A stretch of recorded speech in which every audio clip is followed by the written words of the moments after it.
good question. How many chunks per lesson would you recommend to teach a teenager and an adult? The level is not mentioned.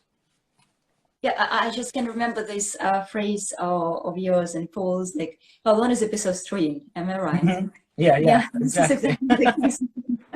Yeah, because you know, okay, it depends on kind of what level students you have, because if you have more proficient students, they're likely to have really great passive vocabulary.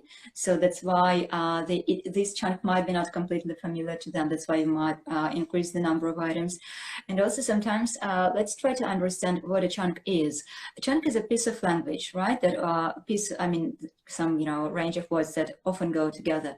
And sometimes it's the case that all the words are familiar to a student, but they just wouldn't assemble them this way. For example, my phrase, put a chill on their relationships. Yeah, put chill relationships is fine, but perhaps you wouldn't assemble it this way.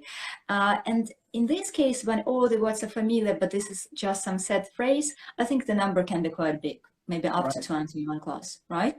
But if chunks contain some words that are absolutely new to students, it would be a bit different, yeah? Maybe up to 10 or something. Mm-hmm. So how do you feel about that? I feel exactly the same, because it all depends on how much you worked with those items that the students already know in your combinations.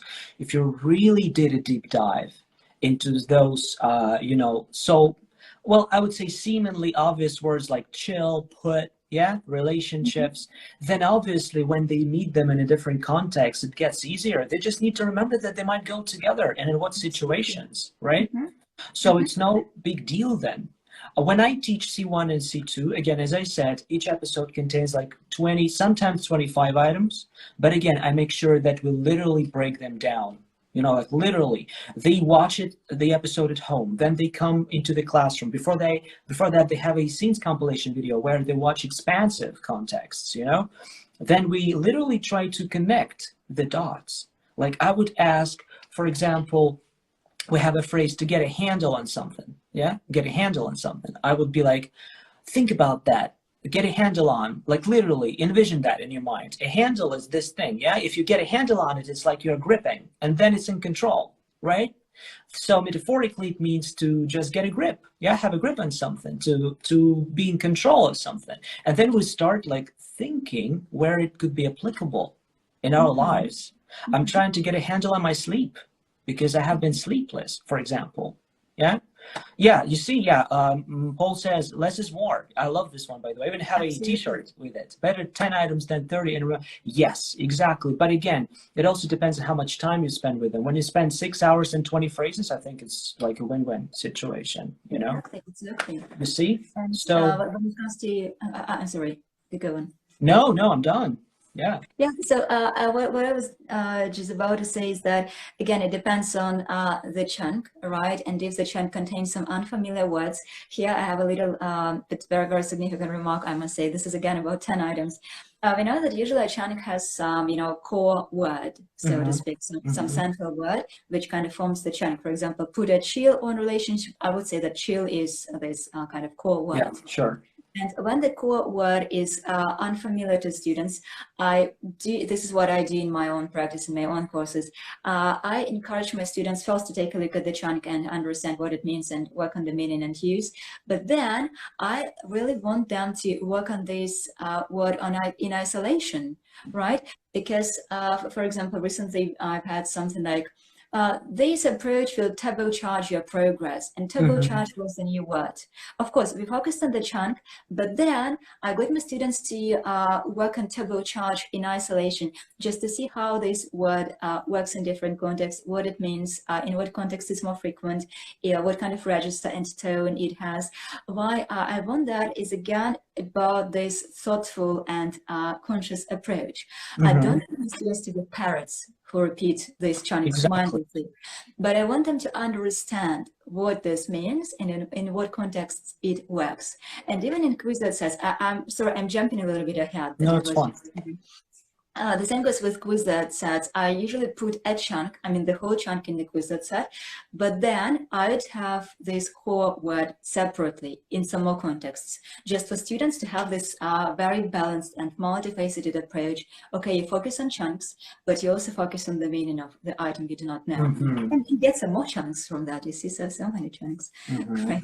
And in this case, of course, it's unrealistic to master more than 10 chunks. I mean, within a couple of classes.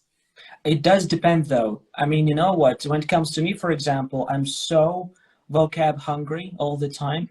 You know, it's like this I know, thirst, so to speak, and each time I come across an interesting phrase, idiom or chunk, again, like with the familiar words, yeah, but which go together the way I wouldn't use them, yeah, because I'm not native speaker, I would literally like feel that I'm getting more powerful and better language-wise, you know? And to me, it doesn't matter how many I come across.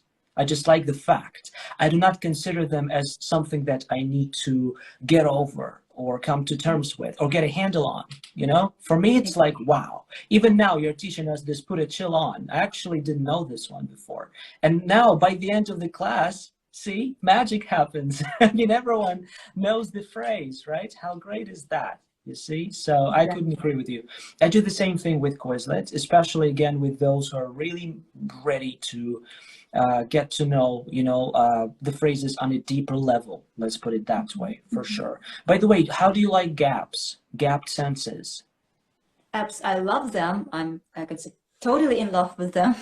I mean, this is kind of, you know, very banal thing, I believe. But, you know, especially with today's, you know, all this fashionable to use and, you know, looks like magic. But I still love them and I don't really want to discard them because they're effective. They put a chunk into a context. And this is by the what my Quizlet sets look like. So I have a definition and then I have this gapped sentence. And I do give gapped sentences in classes. I do give them per revision because this puts an item into some meaningful context. And again, talking about context or context, if you're talking about this language piece, I usually do my best to find something really illustrative, so to speak. It's not that I say that kind of, what can I say? It can kind of, you know, turbocharge your progress, full stop. But I say, you know, this approach can turbocharge your progress because it gives you better chances to, you know, deal with potential progress. So you kind of choose such contexts from which it is possible to derive the meaning. And again, picture this situation in which you potentially could use this in your own language.